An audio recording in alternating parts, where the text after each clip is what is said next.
අයිබෝවන් Secret of Tasty YouTube channel එකට ඔයාලා හැමෝම ගොඩක් ආදරෙන් පිළිගන්නවා. අද මම ඔයාලට කියලා දෙන්න හදන්නේ රුලන් නළුව හදන හැටි. ඇත්තටම මේ ක්‍රමයට හැදුවොත් රුලන් නළුව ගොඩක් රසට හදාගන්න පුළුවන්. ඒ වගේම කල් තියාගන්නත් පුළුවන්. එහෙනම් අපි බලමු මම කොහොමද මේ විදිහට රුලන් නළුව රසටම හදාගන්නේ කියලා. මෙන්න මේ විදිහේ ෆෑන් එකක් ක්ලිපේ තියලා මම ඒකට එකතු කරගන්නවා රුලන් ග්‍රෑම් 250ක්. ඔයාලා කැමති ප්‍රමාණයක් එකතු කරගන්න. මේක බැදගනිද්දි මම මධ්‍යම ප්‍රමාණයේ ගින්දරක් තමයි පාවිච්චි කරන්නේ. වැඩි ගින්දරක් පාවිච්චි කරන්නත් එපා. එතකොට මේක ඉක්මනට කර වෙනවා. අපිට මේක වැඩිපුර බැදෙන්නත් බෑ. ඒ වගේම අඩුවෙන් බැදෙන්නත් බෑ. මේක හරියටම බැදුණා කියලා දැනගන්න පුළුවන් ක්‍රමය තමයි මේක ටිකක් අර බැදීගෙන එනකොට හොඳ සුවඳක් එනවා. ඒ වගේ වෙනකොට අපිට මේක ලිපෙන් බා ගන්න පුළුවන්. මධ්‍යම ප්‍රමාණයේ ගින්දරක් තියාගෙන මේ විදිහට බැද ගන්න තමයි තියෙන්නේ.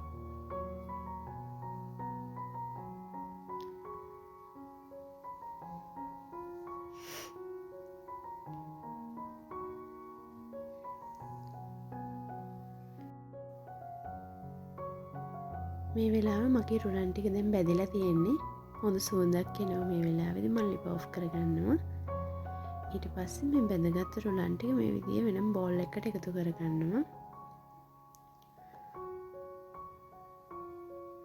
ඊට පස්සේ මම නැවතත් මේ විදිහට ෆෑන් එකේ ලිපේ තියලා බැද ගන්නවා පොල් ටිකක්. පොල් බැද ගනිද්දිත් මධ්‍යම ප්‍රමාණයේ ගින්දරකම බැද ගන්න. වැඩි ගින්දරේ බැද ගන්න එපා. අපිට මේකෙදි කරගන්න ඕනේ මේ පොල් වල තියෙන තෙත ගතිය ඉවත් වෙනකම් බැද ගන්න විතරයි.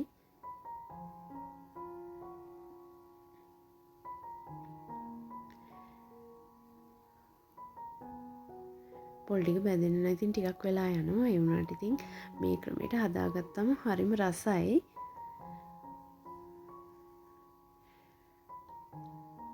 මෙන්න මේ වෙලාවේදී මගේ පොල් ටිකත් මම බැදගෙන තියෙන්නේ මේ විදිහේ ලා දුඹුරු පාටක් වගේ ඇවිල්ලක් තියෙනවා. ඒ වගේම වතුර ගතිය පොඩ්ඩක්වත් නැහැ. මේ වෙලාවේදී මම ඒකත් මේ විදිහට බෝල් එකකට එකතු කරගන්නවා. ඊට පස්සේ මම නැවතත් ෆෑන් එකේ ලිපේ තියලා ඒකට එකතු කරගන්නවා සීනි වලින් ග්‍රෑම් 250ක්.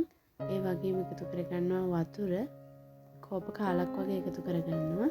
ඊට පස්සේ මම මෙතන තලාගත්ත එනසාලට දෙකක් එකතු කරගන්නවා. ඔයාලට කැමති නම් මේක එකතු කරගන්න පුළුවන්. එහෙම නැත්නම් වැල්ල චුට්ටක් වුණත් එකතු කරගන්න පුළුවන්.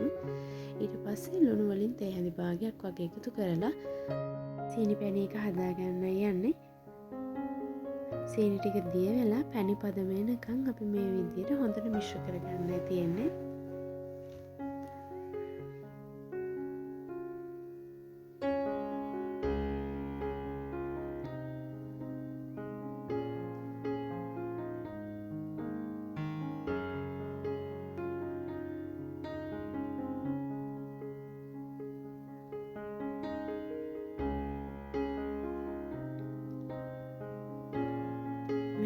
මගේ මිශ්‍රණය හොඳට උතුරනවා. එතන මේ වෙලාවේදී පැණි පදම ඇවිල්ලා තියෙන්නේ. මම මේ වෙලාවේදී අර බැදගත්ත පොල් ටික එකතු කරගෙන චුට්ටක් මේ විදිහට කලවම් කරගන්නවා. ඊට පස්සේ මම මේ මිශ්‍රණයටම එකතු කරගන්නවා අර බැදගත්ත රුලන් ටිකත්. ඊට පස්සේ රුලන් පොල් සීනි පැණි එක මේ තුනම හොඳට කලවම් වෙන විදිහට මම මේක හොඳට මිශ්‍ර කරගන්න ඕනේ. මේ වෙලාවේදී අඩුම ගින්දරක් තියාගන්න. කලබල නැතුව මෙන්න මේ විදිහට හොඳට එතකොට කලවම් කරගන්නත් පුළුවන්. ඒ වගේම ඉක්මනට හයි වෙන්න බලන්නෙත් නැහැනේ අඩු ගින්දරක් තියෙනකොට.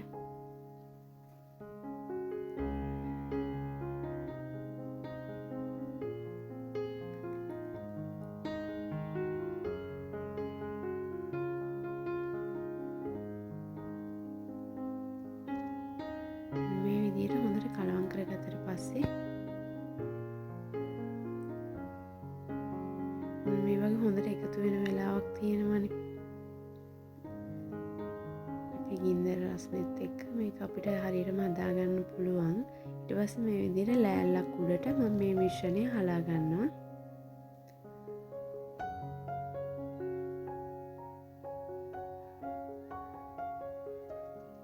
ඊට ඊට පස්සේ මම මේක හොඳට තුනී කරගන්න.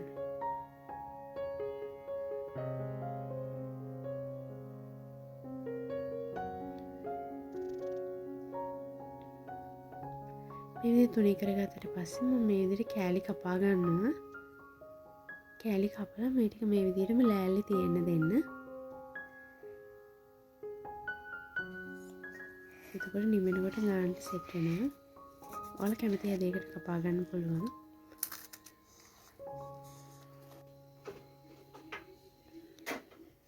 මේ තියෙන්නේ මම මේ විදිහට හදාගත්ත රුලන් අලුව. ඇත්තටම මේක ගොඩක් රසයි.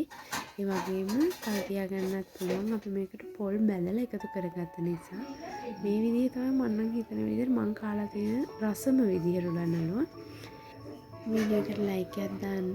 ඒ වගේම ඔයාලගේ වටිනා අදහස් කමෙන්ට් එකකින් එකතු කරන්නත් අමතක කරන්න එපා. ඒ වගේම Secret of Tasty YouTube channel එකත් subscribe කරන්න කියලා ගොඩක් ආදරෙන් මතක් කරනවා. එහෙනම් මේ වගේ රසබර තවත් අලුත් වීඩියෝ එකකින් ඔයාලා හැමෝටම සුබ දවසක්.